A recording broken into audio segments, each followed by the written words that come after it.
Imagine a shared spreadsheet quietly turning into a mini-app and quietly turning you into support. And you think it works until it suddenly doesn't. Now your focus isn't the work, it's babysitting the automation. That's the switch you didn't agree to. That's the shift. It doesn't fail with alarms, it fails with silence. Silence is the failure mode. A form that submits and never lands. A sheet that updates and triggers nothing. A dashboard that stays calm. While the process underneath starts drifting off the rails, everything looks fine until the outcome isn't in real life. Then the questions begin. Small, sharp, time-eating questions. Did you get it? Is it stuck again? Who changed the column?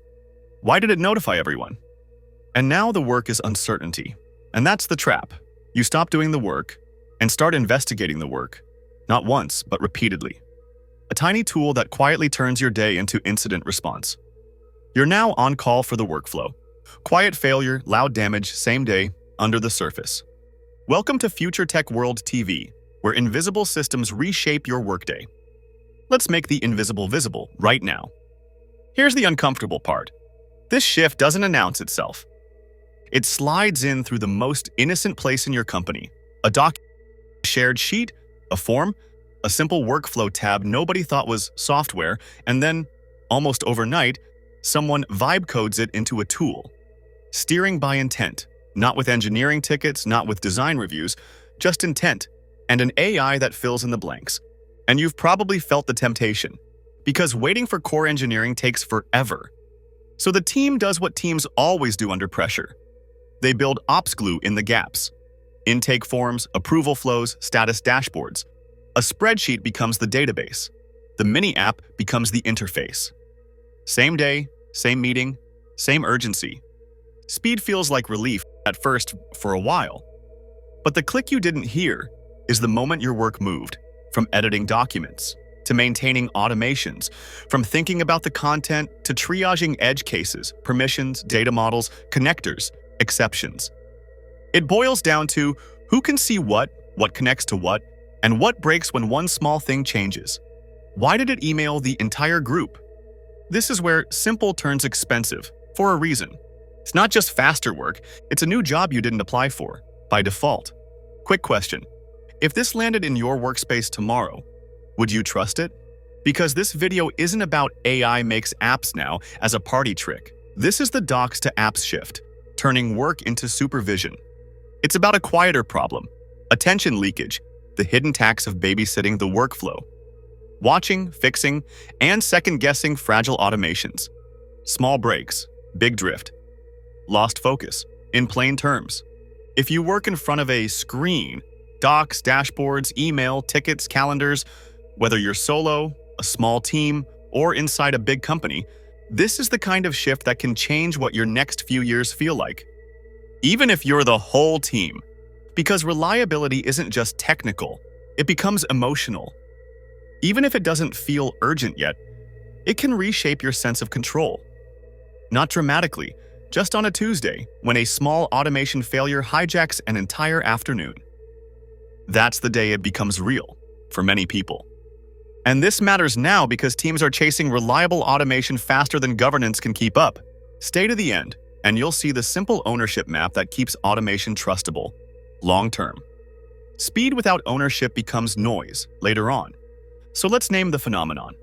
Vibe coding is basically this. Software creation becomes steering by intent, not implementation detail. You describe what you want, the AI produces code or behavior, and you nudge it. In teams, that becomes the cousin pattern. Docs to apps. Shared documents get promoted into internal tools by low-code, no-code, and copilots. Intent ships.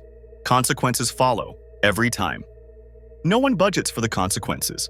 Because once this becomes normal, your focus becomes the bottleneck. And this is where the story turns. The bottleneck isn't effort, it's trust. That's the shift. And if this keeps scaling, the real shift isn't tools. It's that on-call becomes the default job description. That's the hidden promotion. No contract. Because the moment your doc becomes a tool, you've created a product. A tiny internal product, sure, but it still has users, inputs, permissions, and failure modes. And when that product breaks, your team doesn't just lose a feature. It loses a piece of its operating system. the invisible routine your team relies on to get through the day, in the background. Docs to apps doesn't feel like software until it does. I keep thinking about how normal this already feels, and that's what unsettles me. Normalization is how risk sneaks in, quietly. Now here's where it gets interesting. When people picture software, they imagine code repositories and engineers. But internal mini-apps don't always live there. They live inside platforms, inside connectors, inside someone's account. They live as flows, automations, app builders, agents, and they're often built by the most capable person who had 10 minutes. And then everyone depends on it, and it spreads. Which is why the first real conflict isn't technical. It's ownership. And the part most teams miss is who inherits the failure. Because the maker isn't always the accountable owner. The builder can leave, change roles, get busy, and suddenly the entire team inherits an orphaned workflow with unclear stewardship, unclear change control, and no obvious support path. That's how tools become ghosts, over time. And if you're like most people, part of you is already asking, okay, so who's on the hook when it fails? One tool, 4 owners, 0 clarity, too often. So here's the pattern. It's never one person. When a mini app breaks, ownership splits into layers. Operational ownership, who gets the call, who fixes it. Data ownership, who can access it, and who's responsible for privacy and compliance. Platform ownership, who controls the environment, the connectors, and the admin rules. Incident accountability, who explains what happened when something goes wrong. In plain language, one broken automation can turn into 4 different arguments, fast. And sometimes the argument is the real outage, sadly. Picture a normal Tuesday. A request form feeds a shared sheet. The sheet triggers an approval flow. The approval flow updates a dashboard. And everyone finally feels like the process is clean. No chasing, no, did you see my email? It's efficient, it's modern, it looks like productivity. It even looks like control. Then an edge case hits. A new column name, a missing permission, a connector that expires. The flow silently fails. At first, nobody notices. Then the messages start. And by the end of the day, you're doing manual work you thought you escaped. Same silence, same drift, same on-call feeling, right away. And now the clean process becomes noise. You don't just do the work, you investigate the work. You don't just decide, you debug the decision pipeline. And the pipeline steals your attention, piece by piece. And that's the attention leak, not the build, the babysitting. That's why docs to apps needs ownership to stay sane. The tiny, repeated context switches that grind your day into fragments. Not catastrophic, just expensive. Expensive in focus, in energy, in the feeling that you're steering anything at all. Death by 1,000 small interrupts in real life. And here's the trap. Prototypes don't stay prototypes. A low-stakes, quick tool gets promoted into production, not with a launch meeting, but with habit. People depend on it, and dependence is how informal tools become infrastructure. Habit is how temporary becomes permanent, and this is the moment it stops feeling smart and starts feeling heavy. In plain terms, the doc became a system, and now you supervise it. Not because you want to, because the workflow depends on it. That's docs to apps turning into infrastructure, quietly. Dependency changes the rules, completely. Now fast forward a bit. Around the time this becomes normal across teams, the real advantage shifts. Not to the person who can build the fastest mini-app, but to the team that can govern it without killing speed. Governance is the speed multiplier, later, because governance isn't bureaucracy when it's done right. It's the layer that keeps citizen-built tools from becoming shadow operations, workflows no one truly owns. It's guardrails for attention. And if that layer doesn't exist, you don't just get sprawl. You get a future where work means supervising a growing zoo of brittle automations. And the zoo never stops growing, and it spreads. This is why enterprise platforms push maker ecosystems and governance patterns at the same time. Let people build fast, but keep it safe and controllable. They're basically admitting the risk is expected, and the explosion is coming. So they build shared playbooks, managed environments, inventory kits, ways to see what exists, who owns it, what's overshared, and what's orphaned. Visibility is step 1, not the finish line. Not yet. And in your day-to-day, that's the difference between it runs and you can trust it. Trust is what saves time, in practice. But here's the twist. Visibility doesn't automatically create accountability. A dashboard can tell you what's broken. It can't tell you who actually cares enough to fix it, because accountability is a choice. At some point, you have to ask, are you building tools or building debt? Because debt always collects interest later on. Now, let's add the AI layer, because that changes the failure modes. AI-assisted building increases speed, yes, but it also increases the probability of hidden flaws unless review and controls exist. Not just bugs, but security-shaped bugs, process-shaped bugs, trust-shaped bugs. Faster build, faster blind spots, same story. One example shows up again and again in real workflows: prompt injection. That's when a system consumes text, an email, a doc, a form submission, and the text smuggles instructions that hijack what the AI does next. In plain language, the input talks back, and it wins. And if your workflow trusts the AI's output blindly, it can leak data or take unsafe actions downstream. Inputs become attack surfaces overnight. And this is where a lot of teams get stuck in a dangerous posture, treating the AI's output like a fact instead of a suggestion, treating generated code like reviewed code, treating it ran once like it's reliable automation. If your process has a works on my machine phase, AI just invented works in my prompt. And works once isn't a system, not ever. Now, I'm not saying every mini app is a security disaster. I'm saying the blast radius, the spread of the damage, is easy to underestimate. Because these tools don't live in isolation. They connect, they inherit permissions, they touch real data. Connectivity is the multiplier, every time. And agents can execute across multiple apps, end to end. That compresses multi-step work and increases the cost of a mistake. When something goes wrong, it can ripple across tools. One slip becomes a chain reaction, fast, and you can feel the organizational tension it creates. Speed says, let makers build. Compliance says, we need controls. Operations says, who's on call? Security says, what's the data boundary? And most companies never formalize the map, so the map gets drawn during the incident, too late. If you're still with me, the pattern is simple. The work moved from doing to supervising. Supervision is the hidden workload. Now let's talk about the platforms, without turning this into a tool tour. Because the tool names matter only as proof of a trend, the Docs to Apps pipeline is being productized. This isn't a fad, it's a pipeline. Microsoft's Power Platform is one clear example. Low-code apps and flows, now with Copilot style generation. Google's AppSheet is another, turning data into no-code apps. For internal interfaces, teams reach for Airtable, or they reach for Retool. For connections across apps, Zapier is the glue layer. On the vibe coding side, GitHub Copilot pushes coding speed. Cursor pushes it too. And Replit agent is one version of prompt to app, fast. Different surfaces, same direction. Describe the intent, ship something fast. Different skins, same risk underneath. But the more important point is what these platforms are selling emotionally. They're selling relief. Relief from waiting, relief from repetitive work, relief from being stuck inside the dock forever. Relief is the hook, for a reason. And the relief is real, until the mini app becomes a fragile dependency.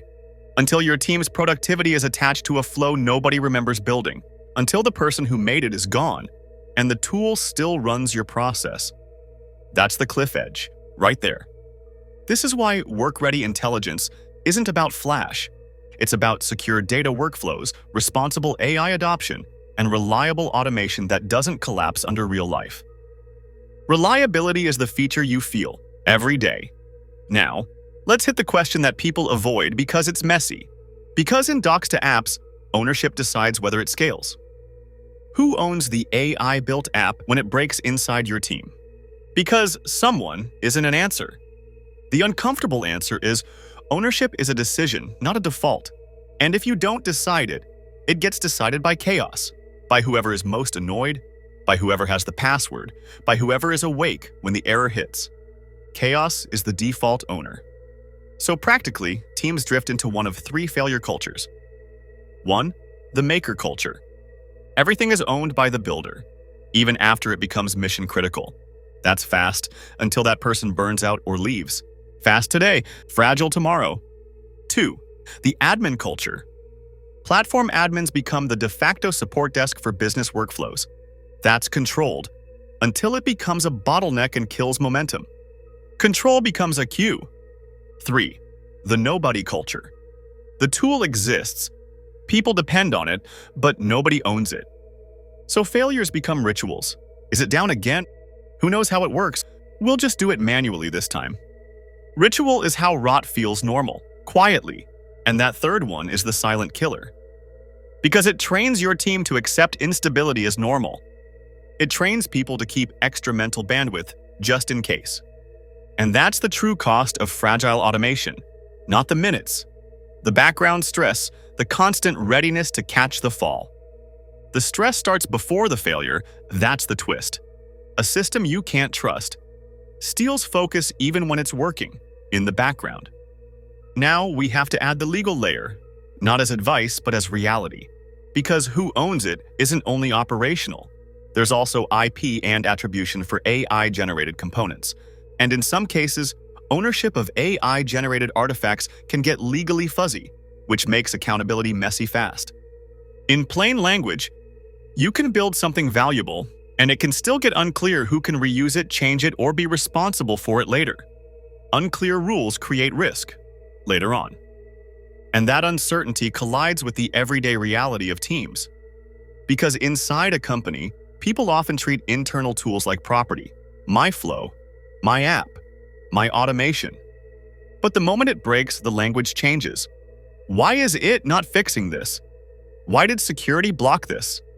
Who approved this connector? Ownership is invisible until it's needed. This is why governance is the center conflict. Not because governance is exciting, because without guardrails, low-code and no-code starts to resemble shadow IT, visibility gaps, oversharing, inconsistent data policies, no audit trail anyone checks. And that's where companies get hurt, not by one dramatic breach, but by 1,000 small exposures nobody noticed. Quiet damage is still damage, over time. And the next part is where the story gets personal, because this shift changes what being good at your job even means. For most knowledge workers, competence used to be do the work well, communicate, keep things organized. But when workflows turn into mini apps, competence becomes partly operational. Can you spot failure early? Can you interpret the weird behavior? Can you route the issue without wasting 3 hours? Competence starts to include incident sense in real life. You're probably thinking, that sounds like engineering. And that's the point. It's engineering-shaped responsibility without the engineering-shaped support. Responsibility moved. Support didn't. Not yet. Remember that spreadsheet that just worked? This is the moment it starts demanding maintenance. Promotion without a contract. Now, to be fair, there are real opportunities here. Ops glue acceleration is a superpower. Teams can turn repeated email, calendar, and doc chores into lightweight tools. Faster experimentation means small internal needs finally get solved. Cross-role collaboration gets easier. Product, ops, design can iterate directly. Process knowledge becomes microproducts, forms, checklists, compliance gates. This can be real leverage when it works, and platforms emphasize the features that make this feel safe. Role-based access control, RBAC, who can do what, plus audit logs, admin governance features, managed environments. When configured correctly, the promise is citizen-built tooling can still be compatible with enterprise controls. Promise is not posture, but the tension never disappears. Because the same speed that creates innovation also creates sprawl. And sprawl is where ownership starts to blur. Blur is where failures hide. So let's make the ownership map brutally simple without turning this into a lecture. Even if you're a team of one, these roles still exist. You're just wearing multiple hats. If you want mini-app speed without mini-app chaos, you need 4 explicit roles. 1. The process owner. The person or team who owns the business outcome. If approvals or intake break, This is their problem first, because it's their process. Outcome has an owner. Always, no exceptions. 2. The maker or builder. The person who implemented the logic. They should own documentation, basic tests, change notes, not forever, but until it's handed off like a real asset. Build is easy. Handoff is the work. 3. The platform admin. The environment owner. They set boundaries, connectors, data loss, prevention, DLP, rules that stop data from leaking, and auditing rules. They keep the platform governable. Boundaries protect everyone, in the background. 4. Security and compliance. Not to block everything, but to define what safe means when tools touch data and permissions. Speed needs a safe lane, for a reason. In plain language, if you don't assign these roles, you don't have a system, you have a gamble. And gambles feel like stress, right away. And I can't shake this thought. The more invisible the automation feels, the more violently it interrupts you when it fails. Invisibility isn't calm, it's delayed impact in real life. So here's a question that should live in every team's head. When this breaks, who loses time first? Because that's the real scoreboard. Not lines of code. Not how fast it launched. Who pays the first hour of confusion? Who pays the second hour of meetings? Who pays the third hour of rebuilding the manual process you thought you escaped? Time is the tax collector. Every time. And this is why governance as productivity is such an underused angle. Governance done right is not paperwork. It's the layer that protects attention. It's what keeps reliable automation from turning into a constant background threat. Protect attention, protect output, that's the deal. Said simply, docs to apps moves work from editing content to supervising systems. So the win isn't just building faster, it's keeping the system reliable. Reliability is the real speed, long term. Now, let's talk about the subtle betrayal. The moment you realize the mini app wasn't the product was the promise that you wouldn't have to think about it. And that promise is fragile, under the surface. And the minute you have to think about it again, hunting down permissions, debugging connectors, chasing edge cases, your brain starts treating the workflow like a risk. So you hedge. You keep backups. You overcommunicate. You check twice, and slowly, the efficiency you gained gets paid back as cognitive overload. You didn't save time, you moved it in practice. Nothing says productivity like a dashboard you don't believe, looks automated, feels exhausting in real life. Now, if you've made it this far, you can feel what's really happening under the surface. So let's zoom out for the last big question. What happens when agentic ops, AI agents running work across your apps, becomes normal? When an AI agent can execute across your app ecosystem, read the intake, trigger the flow, update the records, notify the right people, the system gets quieter until it doesn't. Quieter systems make louder surprises every time. And then the failure isn't a single bug. It's a chain reaction across tools.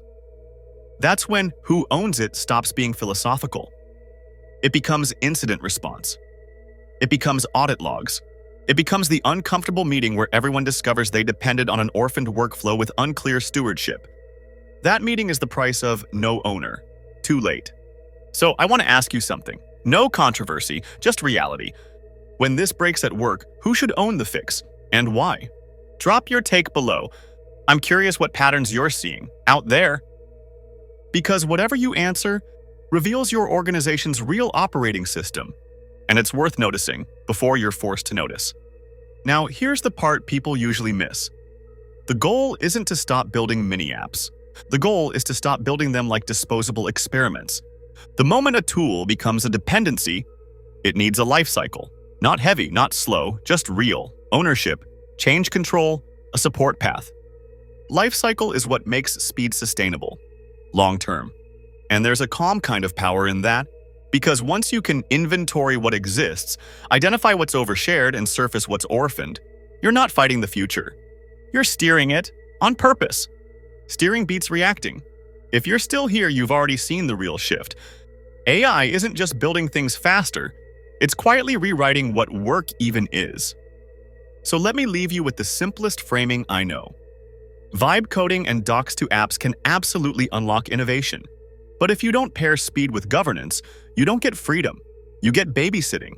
and your focus becomes the glue holding fragile automations together. That's the trade nobody puts on the slide, for a reason.